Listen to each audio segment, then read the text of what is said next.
ये टाटा की 3718 14 टायरा सिग्ना गाड़ी है और इसमें क्लस्टर मीटर पे पावर सप्लाई की समस्या है, ऐसा कंप्लेन है ड्राइवर का। सभी मीटर अटक गए थे किसी खास कंडीशन में जाके, और पार्किंग लाइट नहीं जलता है ऐसा बता रहा ड्राइवर। तो अब इसको हम चेक करके देखते हैं।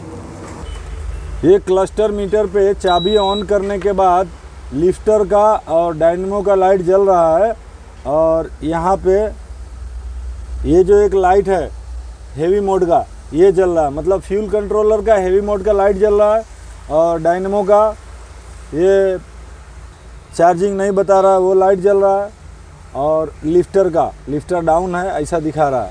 और इसके सिवा कोई मीटर कोई लाइट नहीं जल रहा है। इंजन मैनेजमेंट सिस्टम का कोई भी लाइट नहीं जल रहा है यहाँ पे, जैसे MIL light, check engine light, water separator, ABS, ये सब कुछ नहीं चल रहा है।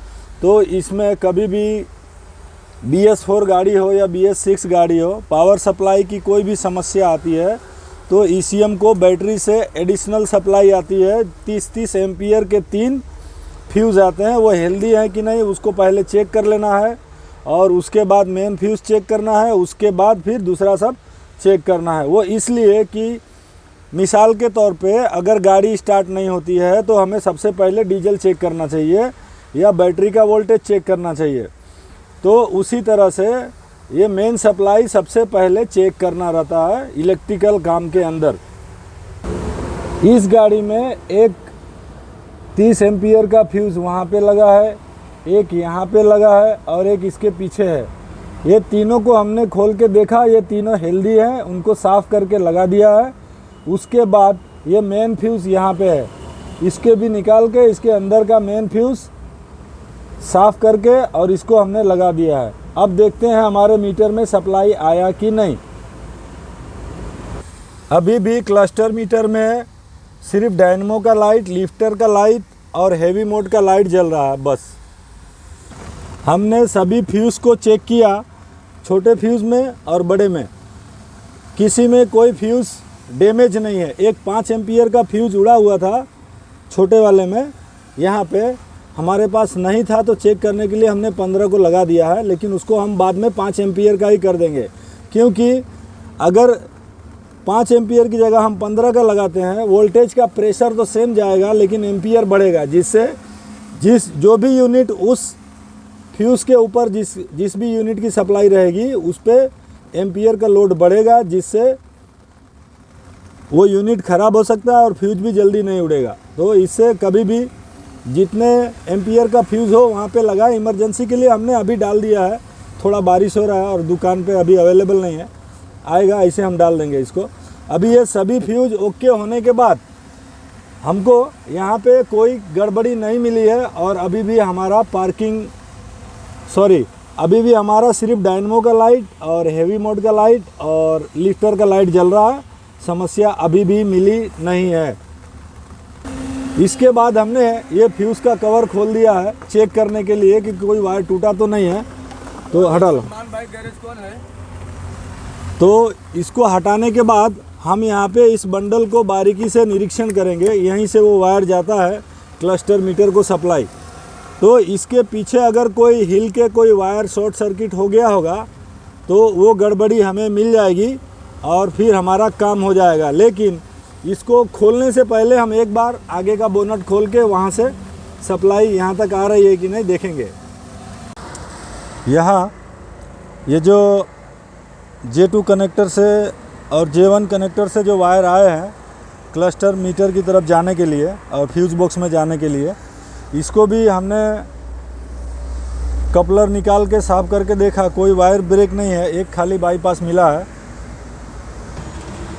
ये फ्यूज़ बॉक्स को पलटी करके पीछे की तरफ कोई वायर जला नहीं है, और यहाँ पे ये जो बंडल है इसी में कोई वायर जला हुआ है, कहीं पे लग के घिस के स्पार्क किया है।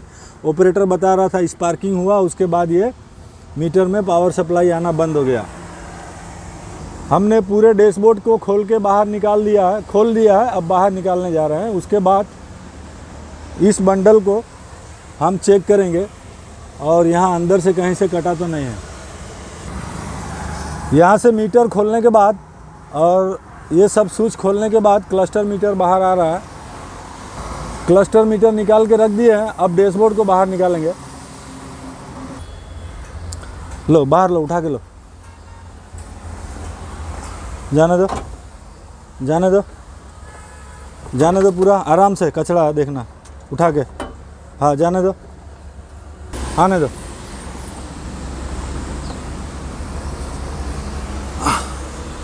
ये इस तरह से असेंबली बाहर निकलती है और उसके बाद फिर वायरिंग दिखाई देने लगेगा।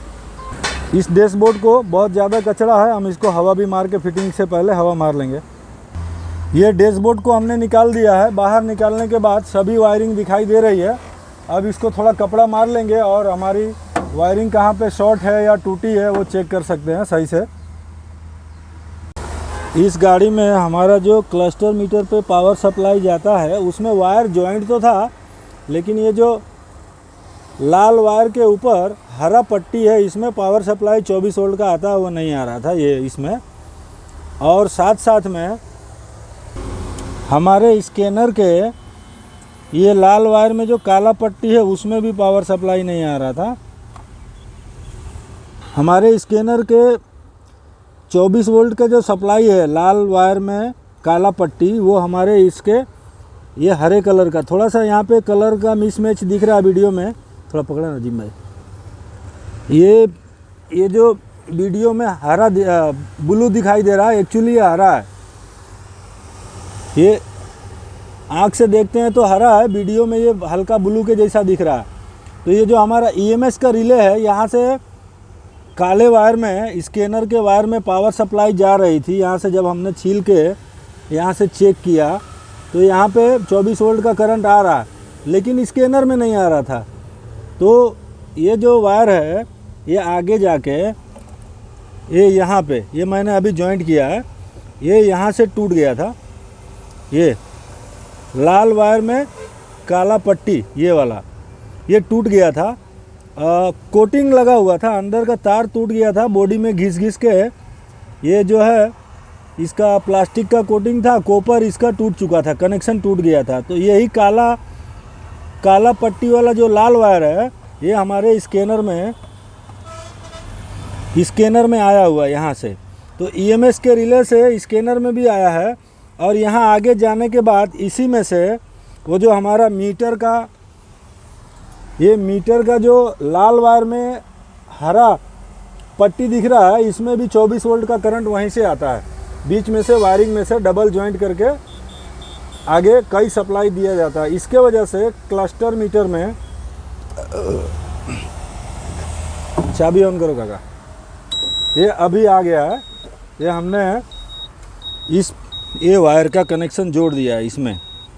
इसको थोड़ा सा एक पीला वायर सेम गेज का हमने अच्छे से जोड़ दिया है। जोड़ने के बाद हमारे स्कैनर में भी पावर सप्लाई आ गया है। चाबी ऑफ करने पे भी आएगा, इसमें लाइट जल रही है। चाबी ऑफ करो काका, चाबी ऑफ पे भी ये देखिए लाइट आ रहा है, चाबी ऑफ पे आना चाहिए। इसी एक वायर की वजह से ये यहाँ पे जो बंडल है स्पार्किंग कर रहा था। तो हमने पूरा डैशबोर्ड खोल के और इसकी सफाई भी कर दी और उसके बाद इसको अच्छे से यहाँ पे भी छील गया है पीछे, ये इस तरह से पीछे ये कोटिंग छील गया है। अब वायर छीलने की तैयारी थी, तो अच्छे से टेपिंग करके इसको और डैशबोर्ड लगा देंगे। काम हो गया है, हमारा स्कैनर भी कनेक्ट हो रहा है और उसमें कोई फॉल्ट कोड जनरेट हुआ है क्या, वो अभी फिर बाद में वीडियो में डाल देंगे। ये वायरिंग को हमने अच्छे से टेपिंग कर दिया इधर भी, और यहाँ पे जो बॉडी में घिस रहा था यहाँ पे रबड़ रख के टेपिंग कर दिए हैं। और जहाँ कहीं भी घिसा हुआ था या कवर छूटा था जिसमें पानी जाने की संभावना है, तो सबको हमने टेपिंग कर दिया है, अच्छे से फिटिंग कर दिया है। अब जो भी आइटम ऐसा कुछ लटकता हुआ, ये रेसिस्टर है, इसको मतलब किसी भी टर्मिनेटिंग रेसिस्टर है, किसी भी चीज़ को लटकता हुआ हिलता हुआ नहीं छोड़ना है, अच्छे से उसको फिटिंग कर देना है। और लगाने के बाद गाड़ी स्टार्ट करके चेक करके उसके बाद फिर डैशबोर्ड फिटिंग करेंगे। वायरिंग को रिपेयरिंग करने के बाद हमने वायरिंग फिटिंग कर दिया है सही से, और ये बढ़िया से टेपिंग वगैरह करके लगाने के बाद जो है अभी स्टार्ट करके तो आरपीएम का मीटर भी सही बता रहा, गाड़ी चलेगी तब किलोमीटर बताएगा। और एयर प्रेशर का मीटर भी नहीं चल रहा था, वो भी चल रहा है। डीजल का मीटर चल रहा है। टेम्परेचर का मीटर भी अभी थोड़ा सा बड़ा है, गाड़ी गर्म किए हवा भरे हैं। तो अब इसका डैशबोर्ड हम लगा देंगे। डैशबोर्ड लगाने के बाद एक MIL लाइट आ रहा है ये वाला, तो स्कैनर लगा के उसको हम देख लेंगे।